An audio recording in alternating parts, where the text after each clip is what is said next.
Hello YouTubers, this is Little Friend here. I'm going to do the Evolution of Dragonslayer IV, the Dragonslayer family. First thing up that you see is the MSX1 version. As you can see, the planet is pretty bland, the characters are all black and white. I'll tell you what though, that inventory looks pretty good. So let's take a look outside. Red house, nice. As you can see, the MSX1 is not very high in the graphics department. Alright, let's go into the dungeon, see what we got going on there. Oh dear, look at those enemies. They're more bland than the characters are.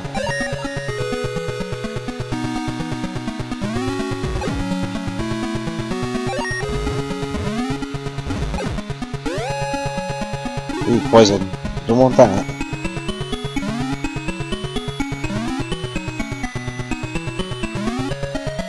You can love the fact that even though the colour is limited, the background is still pretty good looking, considering.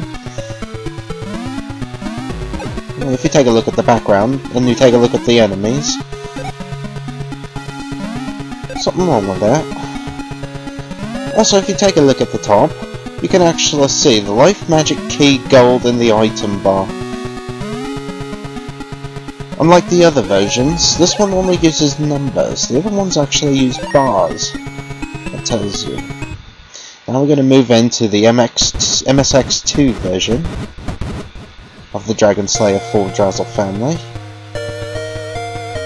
Intro's a little different. We actually got the characters moving in. Alright. So this time I'm going to pick Mania.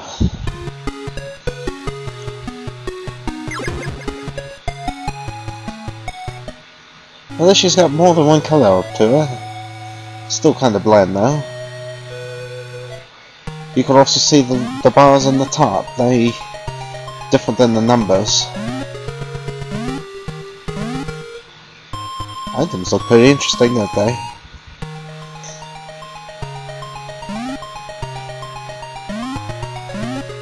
I don't know about that screen though. Every time you go to the right or left side of the screen, it kind of does this flip thing instead of a nice even scroll.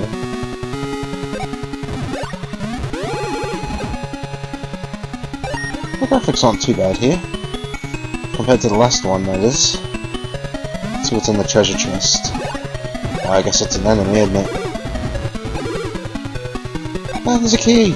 I want the key. That's great. I got the key. There we go. Now it's time to keep moving.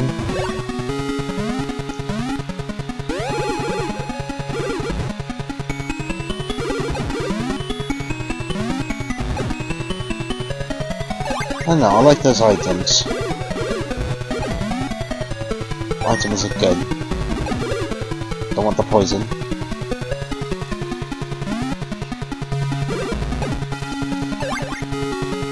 I didn't even take a chance to see what that was.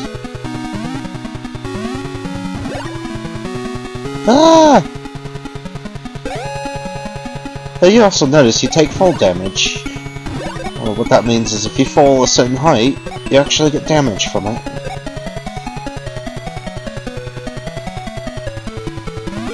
That is the Dragon Keeler. Alright, moving on. The game was ported into the Famicom. This is Dragonslayer IV for the Famicom. I'll pick Lil this time.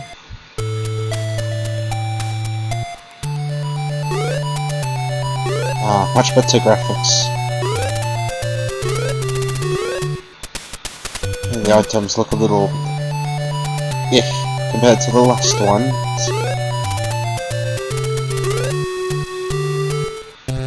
Oh yes, much better. If you remember back to the MSX1, all these enemies were like one solid colour.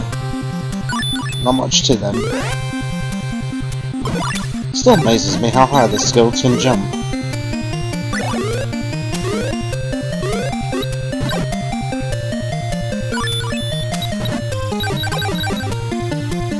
Oh yes, the items are definitely a little lower grade here. But I did like that scrolling that they have now, instead of that flip screen that they used to have.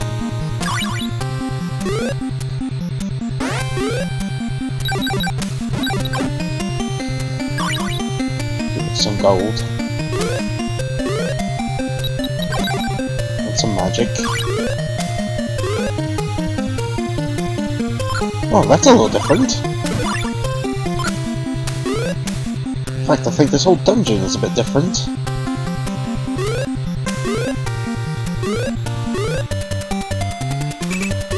Oh yes, the area that Lil, or with some concentration, you can get the other ones going on this level.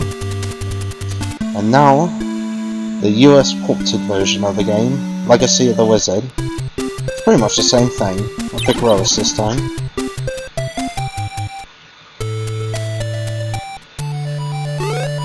Oops, same thing, different name. Everything's still in English, I don't know what the whole point of calling it something different was.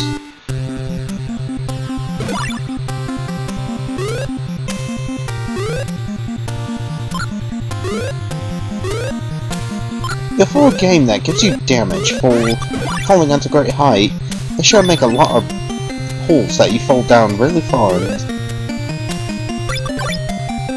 It's almost you like have to take 3 times the time, you know, 3 times the amount of time just to get to the bottom of these holes without damaging yourself.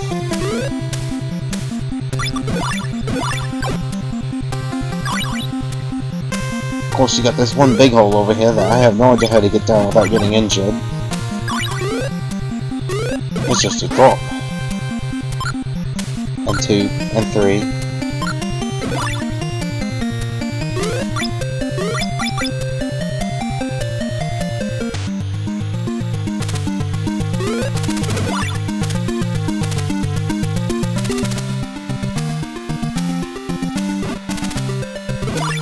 As you can see, Dragonslayer IV for the Japanese version of the Famicom, or the NES, was different than the US version. In fact, they have a whole different name. Come to think of it, all the Dragonslayer games that were released in the US have come under a different name than Dragonslayer, except for one. And believe it or not, it's the first Dragonslayer game, which came out for the Game Boy.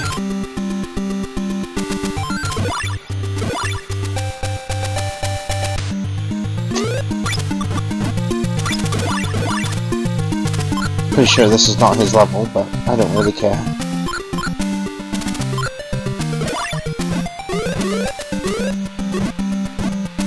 But anyway, thank you for watching the Evolution of Dragonslayer IV.